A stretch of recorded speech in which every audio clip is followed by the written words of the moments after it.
All right, how you doing?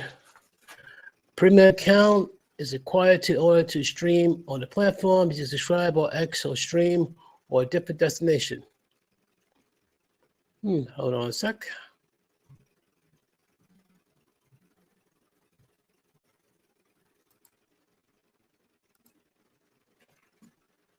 Okay, save the changes. Apparently I can't stream on X for the moment. Doesn't matter. Either way, I'm going to be streaming on X and Instagram. Good evening, folks. This is Jeff for This Week with JTT. As you can tell, rocking with the colors. Hold on a sec.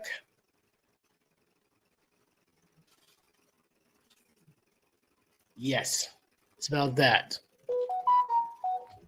For one thing, though, let me check real quick. I might have email. Any more information? Yes. As you already know, well, I'm not going to tell you. I'm just going to show you because I can't believe what I've seen with my own eyes, and I haven't seen anything like this since like the 70s. It's weird and it's disturbing at the same time. But this is the world we live in. It's the world we live in. But warning you now, folks, it's triggering. Viewer discretion is advised. A little bit old, that chart. That chart's a couple of months old, and if you want to really see something that's said, take a look at what happened.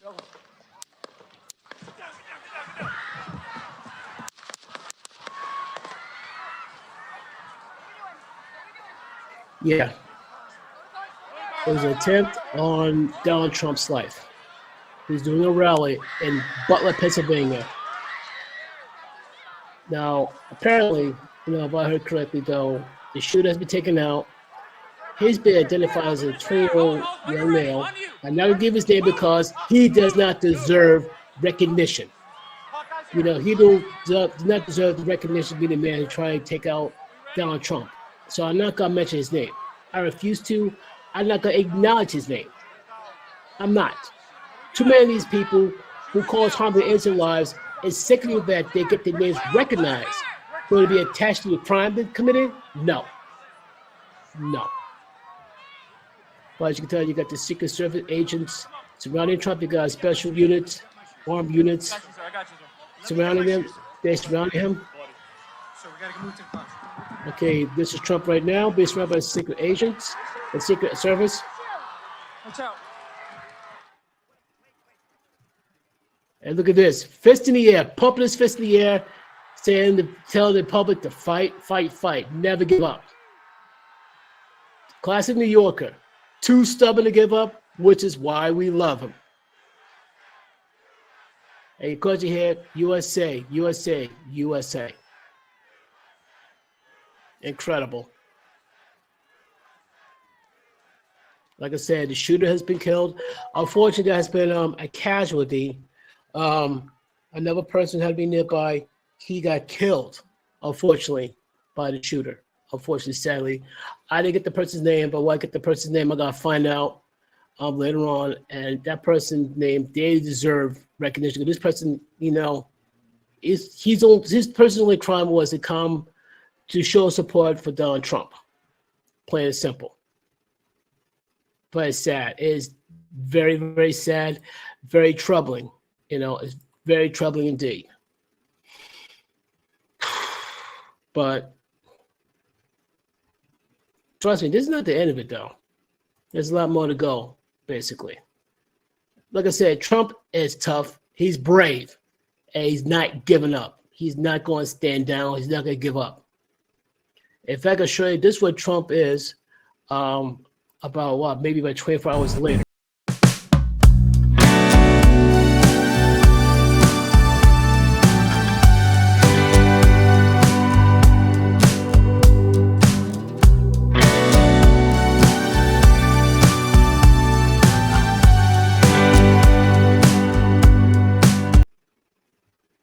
Yes.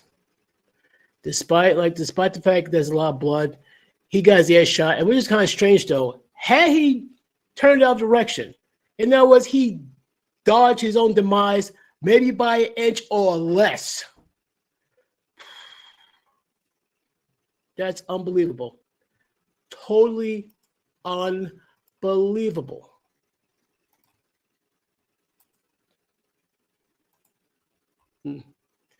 I'm just speechless because once upon a time, we used to be able to agree to disagree without this going out of control. But unfortunately, it has gone out of control. In other words, though, one person cannot be a Republican or conservative without catching hate, and vice versa. They can't be a Democrat or liberal without catching hate. We can't have these issues where we can disagree and still be civil to each other. Instead, we've got this tribalism going on that, you know, like, oh, you're a Republican, oh, you're a Democrat. On site. It's getting to that point. It shouldn't, folks. It shouldn't. Despite the fact that Trump survived, you know, the attempt on his life, which we're all glad, some people are going like, what the heck happened? How on earth did they miss this? What I'm talking about? I'll tell you what I'm talking about. There were some eyewitnesses who said that, you know, that they saw this and they're trying to warn the proper authorities, and they just dragged their knuckles. You think I'm kidding? Check this out. I still can't believe it though, but check this out. Crawling, bear crawling up the roof of the building beside us, 50 feet away from us. So we're standing there, you know, we're pointing at the guy crawling up the roof. And he had a gun, right? He had a rifle. A rifle. We could clearly see him with a rifle. Absolutely. We're pointing at him. The police are down there running around on the ground. We're like, hey, man, there's a guy on the roof with a rifle. And the police were like, huh, what? You know, like they didn't know what was going on. You know, we're like, hey, right here on the roof. We can see the roof This is of the building. This is the part I don't understand, though. You're going to tell me that, and people tell me that's a man with a rifle, that whether to believe the dude or not, at least take a look. Worst case scenario, look, and the guy's not there with a rifle, say, okay, you try to be funny, out you go. But there was a person on the roof. People got pictures of it, of the guy on the roof. But time out. If this dude, the dude with the hat, sees this, and I can guarantee if few people see that, how come Secret Service missed it? How on earth the cops missed it? How on earth all Social Security missed it? How? It's not like he's like super far away and all that stuff. He's within a good amount of distance.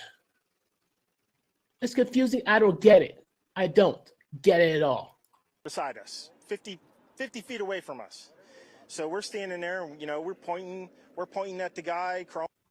Okay, let me go back. How far away again? I gotta check this out one more time. Make sure I didn't miss anything. So we're standing there, you know, we're pointing at the guy crawling up the roof. And he had a gun, right? He had a rifle. A rifle. We could clearly see him with a rifle.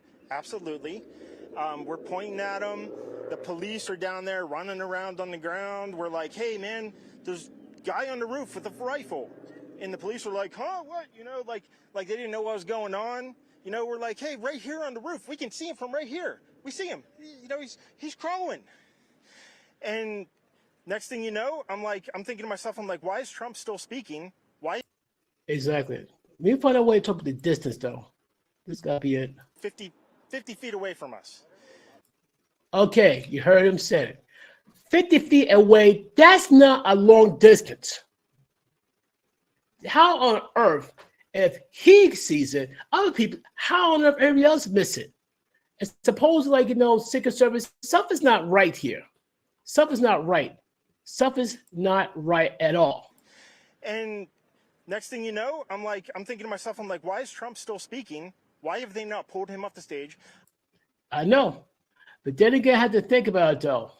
In terms of Secret Service agents, I can guarantee I don't think they were the same Secret Service agents that was around for Trump. These are Secret Service agents under the Biden administration. Makes you kind of wonder. Like I said, I'm not going to say, you know, if there's a conspiracy. I don't know, but it makes me kind of wonder. I'm standing there pointing at him for, 2-3 minutes. Secret Service is looking at us from the top of the barn. I'm pointing at that roof, just standing there like this. And next thing you know, 5 shots ring out. So you're certain that the shots came from that guy on the roof? 100%. 100%. I can guarantee you that, yeah, it came from there. Otherwise, the snipers would never took him out. But my question is, where were the snipers? it was their responsibility to make sure that any threat, even elevate the best way to get a target got to be one, elevate enough so you can look down the target and take them out. But there's a trick though. You got to make sure that nobody else is watching. That's why I think something is shady is going on with security. Like I said, I can't prove it. I'm not going to try to elaborate, but something's not right here. And he was up there for a couple of minutes. He was up you there. You saw him up there for a couple of minutes. Absolutely. At least 3 to 4 minutes. And you were telling police in the Secret Service. We were telling the police. We were pointing at them for the Secret Service, who were looking at us from the top of the barn. They were looking at us the whole time when we were standing by that tree. I mean, this is not a big place. Did you see, I mean, obviously everyone, when the shooting started, everyone was very panicked. Did you see what happened to him at all? Oh, yeah, they blew his head off. Okay, sorry. Secret Service blew his head off. Okay. I like the fact he like hold no punches back. So yeah, they had no choice but to blow his head off. The moment said, "Oh, it's him," and that was it. Target eliminated. Simple as that. Just be careful because we don't quite know who's watching, but you're pretty sure they shot the guy. Absolutely, 100%. Okay. Yep. You saw that happen? Yep. Okay. Yep. And did you see them go up to him afterwards, or? They crawled up on the roof. They had their guns pointed at him, make sure he was dead. He was dead, and that was it. It was over. For the would-be assassin, yes, it's over permanently. Permanently. Like I said, I find it weird though. It's not like he was like about half a mile away. It's one thing he's like a half mile away. That's one thing. But the shooter was in close quarters, and I don't get that. How on earth you miss stuff like that? That okay, maybe it's me, but it doesn't make a bit of sense. It don't. Not one bit. Like I said, but there's one person who will agree with me saying like something's not right, something is terribly wrong. This person was former Secret Service agent. His name was Dan Bongino. He served under other presidents. But even he put 2 cents in saying like that he's not happy about how there was the security coverage with Trump. He's very unhappy. Hear him out. Out to 1,000 yards in the Secret Service with the counter sniper team. How did they miss someone at most, 1/5 of the way there? It doesn't make any sense. And even worse, it's broad daylight on a white. Okay, 1/5 of the way there. Now, Bongino says we trained to 1,000 yards. Let's say about 3,000 feet, but like say 1,000 yards, take an argument, 1/5 of the way. If my math is correct, that's 200 yards. 200 yards, 600 feet. Once again, not a massive distance. Not a massive distance. It's not like he's like half a mile away. It's very, very tight, very close by comparison. Once again, how on earth did they miss something like that? Trump's life could have been forfeited because of such negligence with security. I can simply say someone who doing the security detail and all that is in serious trouble. Plain and simple. White roof. So again, open questions here. Was there forward-looking infrared deployed? Was there aerial support, drones, helicopters? Something happened too. If you go back. Okay, and he said it best. The first thing he said that makes a ton of sense is drones. It costs way cheaper than helicopters. All you need is about like 3 or 4 drones circling the air and all that stuff. You could easily pick out a suspicious character on a roof. Either A, he's part of security, or he might be an assassin. How come drones wasn't deployed? We'd like to know. You can listen to the audio. I want you to listen to this after I get off here. When Donald Trump, after this tragic thing happens, you'll see the Secret Service agents. And by the way, I know some of those guys personally. It takes a lot to run into bullets, divorcing the security failure. So at least they did that part, correctly, and they knew what they were doing. If they do that after he got shot, are you serious? They always touch around after the fact. I don't get me wrong. It's not like they left his head. The moment he got the first hit and he went down, that's when Secret Service agent. I think the Secret Service agent who was closest to Trump did their job, to be honest, though. The Secret Service agent who was closest to Trump at the time when they saw he was injured and got hurt, the first one they surrounded him to protect him. That's great. I'm more upset at the security, beyond that. They should secure perimeters. There's so many different circles of perimeters that could have covered to prevent this But like I said, they should have went with the regular drones, the regular simple drones that could do a surveillance a recon of the area. There's so many ways it could have prevented this, but none was taken.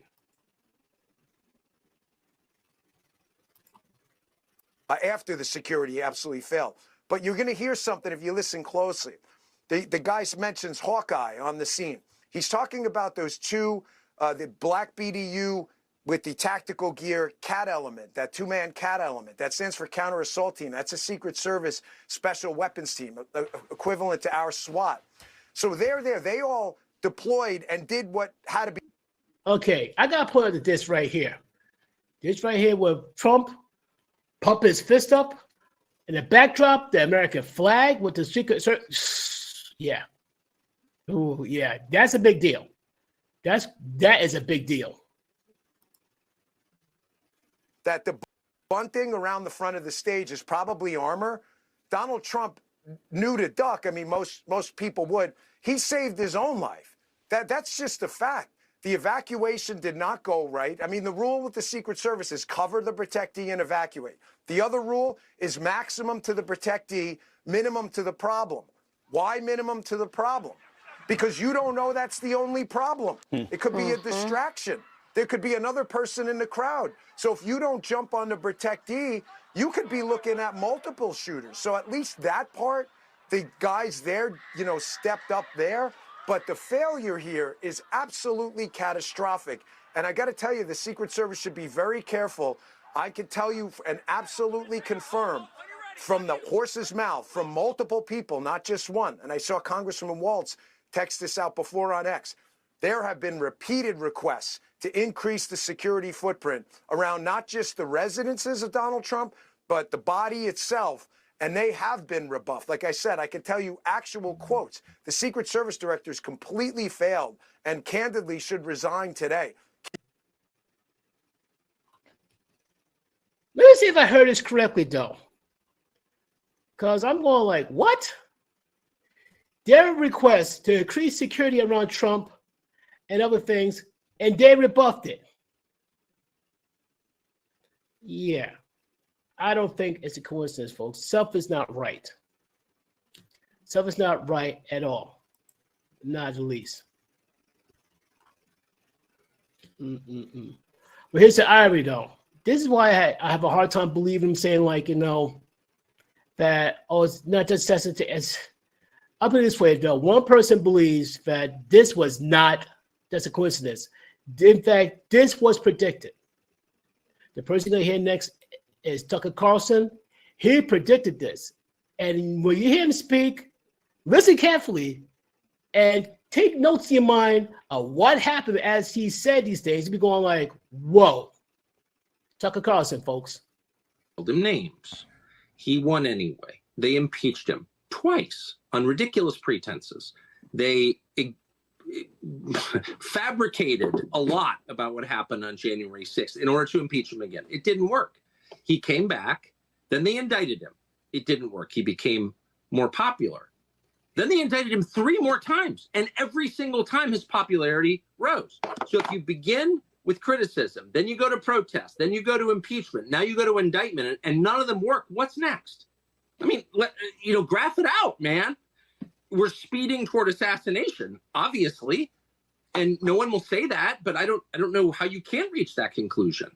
You know what I mean? Like, they have decided, permanent Washington, both parties have decided that there's something about Trump that's so threatening to them, they just can't have him.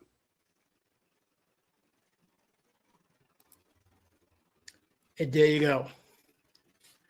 Trump was the ultimate disruptor. You got the establishment, Democrats, the establishment, Republicans, the never Trump Republicans. They're like the evil car salesmen. They sell you junked up cars, and you got to keep coming back to them over and over again to get help. Trump is like, if I got the best way to describe him, he's like, how can I call it? He's more like a nerfed up version of Elon Musk. He give you a call once, lifetime warranty, blah, blah, blah, blah. Once, one and done, that's it. Happy customer, and come back again to see Trump. Trump did a great job. Even his harshest critics agree. They agree. It hurt them. It killed them. Especially CNN to me like, yeah, Trump did a great job. No kidding, he did a great job of the economy. But now they're trying to take him down. Multiple indictments. All they do is make it popular. 2 impeachments made it popular. They thought that putting his mugshot on would do it. Nope. They make it more popular. All you're doing is sharing up the votes for for African American and minorities. You show up the votes for the youth, and slowly but surely, the women. More and more people say enough is enough. But the biggest thing that that told people like, you know what, we're going with Trump. People who usually vote for Democrats was going to vote for Trump because of the migrant situation. Sleepy Joe opened those borders. He opened the floodgates and said, come in, come all. And not only he tried to flood the gates in the Democrat cities, he tried to flood it in the Republican cities. And the people in the Republican states say, like, no, you're not. And now there's people in the Democrat cities are all ticked off because there are people who are struggling to survive in New York, in Detroit, in Chicago, in California especially. And these migrants is getting the red carpet treatment.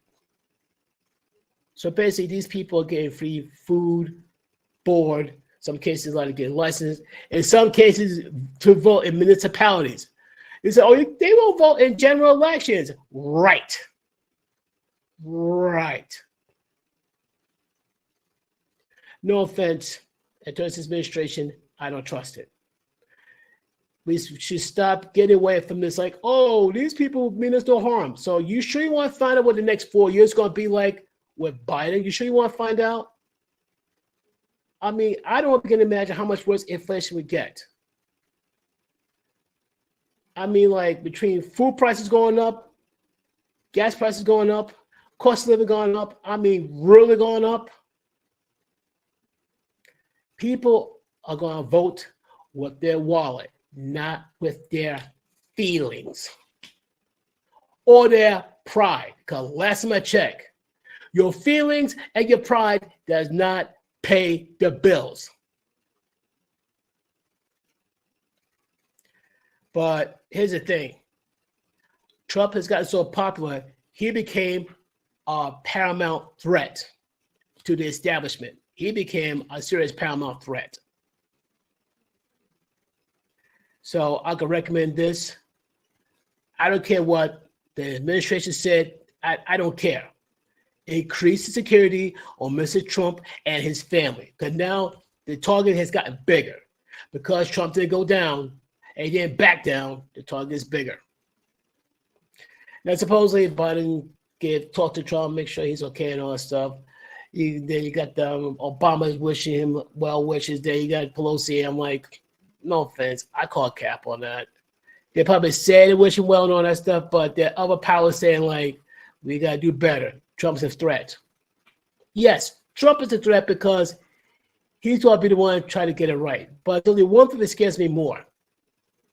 Like say Trump gets reelected, is going to be elected, because it's going to happen. There's no way. After this now, Trump's going to be elected. Let's say he's elected. We have 4 golden years with Trump. Then what? We need somebody who's very similar to Trump, and Trump at work on getting somebody ASAP. The reason why I said that, because once Trump is gone, and the establishment try to take that power back, you know who they're going to go after? They're not going after Trump because he served his term. He's done. He's no longer president. He served his last 4 terms. He's done. They're going to go after you and me because when we elected Trump first time around, as Dan Bongino once says, we gave the establishment the, and I quote, double barrel middle finger. And they were not happy. It's like, how dare you vote for this outsider? How dare you vote for this disruptor? This disruptor made all our lives much better.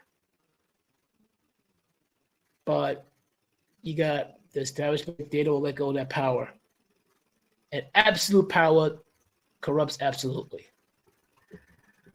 But I digress. I want to thank you folks for rocking with me and all that stuff. Like I said, consider being a member. I'll try to get that up launched soon. But until then, folks, I want to thank you once again. Share, like, subscribe on my YouTube page and all that. And I hope to see you again soon, folks.